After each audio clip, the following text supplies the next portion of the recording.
Yokaana Essuula 19. Awo Pilaato n'atwala Yesu n'amukuba n'embooko eriko amarobo agasuna. Abasirikale ne bawetaaweta amaggwa ne bakolamu engule, ne bagimuteeka ku mutwe, ne bamwambaza olugoye olw'akakobe, ne bajja waali ne bagamba nti,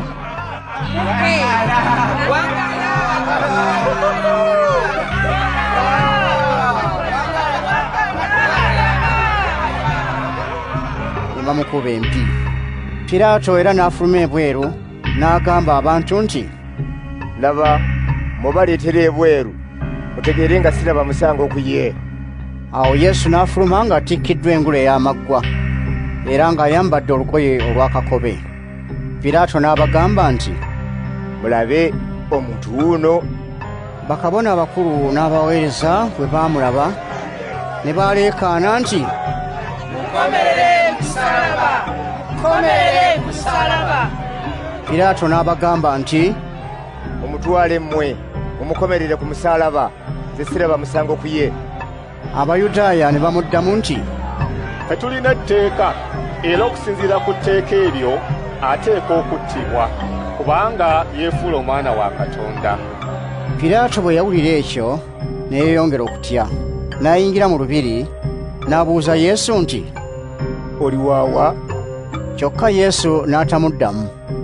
Awo Pilaato n'amugamba nti, tonziramu, tomanyi nga nina obuyinza okukuta era nga nina obuyinza okukomera ku musaalaba? Yesu n'amuddamu nti, tewandibadde na buyinza ku nze n'akatono singa tebwakuweebwa Katonda, n'olwekyo ampaddeyo gy'oli y'alina ekibi ekisinga. Okuva mu kaseera ako Pilaato n'asala amagezi okuta Yesu. Naye Abayudaaya ne baleekaana nga bagamba nti, oyo bw'omuta nga toli mukwano gwa Kayisaali. Buli muntu eyeefuula kabaka awakanya Kayisaali. Pilaato bwe yawulira ebigambo ebyo n'afulumya Yesu ebweru, n'atuula ku ntebe ey'obulamuzi mu kifo ekiyitibwa amayinja amaalire, naye mu Lwebuleeyi Gabata. Lwali lunaku lwa kuteekateeka embaga ejjuukirwako okuyitako. Essaawa zaali nga 6 ez'omu ttuntu. Pilaato n'agamba Abayudaaya nti, kabaka wammwe wuuno. Bo ne baleekaana nti,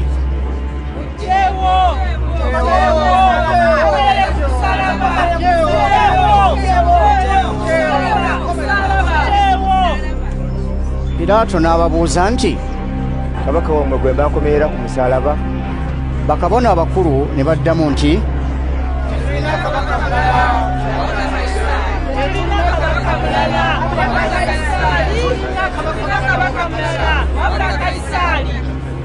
awo Pilaato n'abawa Yesu okumukomerera ku musaalaba. Awo ne bakwata Yesu n'amutwala, n'afuluma nga yeetisse omusaalaba gwe, n'atuuka mu kifo ekiyitibwa eky'ekiwanga mu Lwebuleeyi ekiyitibwa Golugota. Ne bamukomerera ku musaalaba mu kifo ekyo, era ne bakomerera n'abalala 2 ku misaalaba eruuyi n'eruuyi, Yesu nga ye ali wakati. Pilaato n'awandiika ekiwandiiko n'akiteeka ku musaalaba nga kiwandiikiddwa nti, Yesu Omunazaaleeti, kabaka w'Abayudaaya. Ekifo kye baakomereramu Yesu ku musaalaba kyali kumpi n'ekibuga, n'olwekyo Abayudaaya bangi ne basoma ekiwandiiko ekyo. Kyali kiwandiikiddwa mu Lwebuleeyi ne mu Lulatini ne mu Luyonaani. Awo bakabona abakulu ab'Abayudaaya ne bagamba nti, towandiika nti kabaka w'Abayudaaya, naye nti oyo yagamba nti nze kabaka w'Abayudaaya. Pilaato n'addamu nti, ekyo kyempandiise. Abasirikale bwe baamala okukomerera Yesu ku musaalaba ne batwala engoye ze, ne baziteeka emiteeko 4, buli muserikale n'afunako gumu.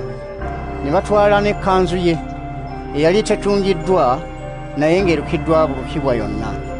Abaserikale ne bagambagana nti, tuleme kugiyuzaamu, naye tugikubira akalulu tulabe anaabannyiniyo. Kino kyabaawo okutuukiriza ekyawandiikibwa ekigamba nti, baagabana engoye zange, ekkanzu yange ne bagikubira akalulu. Abaserikale ekyo kyennyini kye baakola. Okumpi n'omusaalaba gwa Yesu waali wayimiriddewo nnyina, ne muganda wa nnyina, Maliya muka Kulopasi ne Maliya Magudaleena.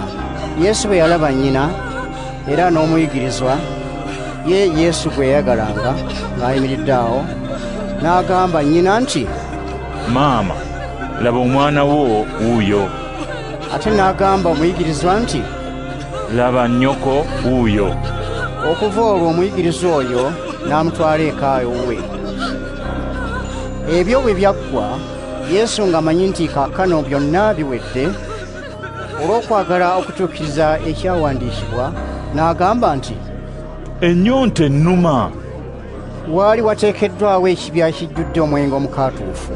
Ne bannyika ekyangwe mu mwenge ogwo, ne bakiteeka ku kati akayitibwa yusopu, ne bakituusa ku mumwa gwe. Yesu bwe yamala okuweebwa omwenge omukaatuufu, n'agamba nti, Kiwedde. N'akutamya omutwe n'afa. Olunaku nga bwe lwali olw'okweteekateeka, Abayudaaya ne batayagala mirambo kusigala ku misaalaba ku lwa Sabbaato, kubanga olunaku lwa Sabbaato eyo lwali lukulu nnyo. Kyebaava basaba Piraato abaakomererwa ku misaalaba bamenyebwe amagulu, era bawanulweyo. Awo abaserikale ne bajja ne bamenya amagulu ag'omubereberye n'ag'omulala eyakomererwa ne Yesu. Bwe baatuuka ku Yesu ne balaba nga yafudde dda, ne batamumenya magulu, naye omu ku baserikale n'amufumita effumu mu mbiriizi. Amangu ago ne muvaamu omusaayi n'amazzi. Kino eyakiraba nga kibaawo yakyogera, nammwe mulyoke mukkirize. Kyayogera kya mazima, era amanyi ng'ayogera mazima. Ebyo byabaawo ekyawandiikibwa kituukirire nti, talimenyebwa ggumba na limu. Era ekyawandiikibwa ekirala kigamba nti, balimulaba gwe baafumita. Ebyo bwe byaggwa, Yosefu ow'e Alimataaya, eyali omuyigiriza wa Yesu, naye mu kyama olw'okutya Abayudaaya, ne yeegayirira Piraato amukkirize okutwala omulambo gwa Yesu. Piraato n'akkiriza. Awo Yosefu n'ajja n'agutwala. Nikodemo olumu eyagenda eri Yesu ekiro, naye n'ajja ng'alese kilo nga 33 ez'ebyakawoowo ebitabule ebya mira ne aloe.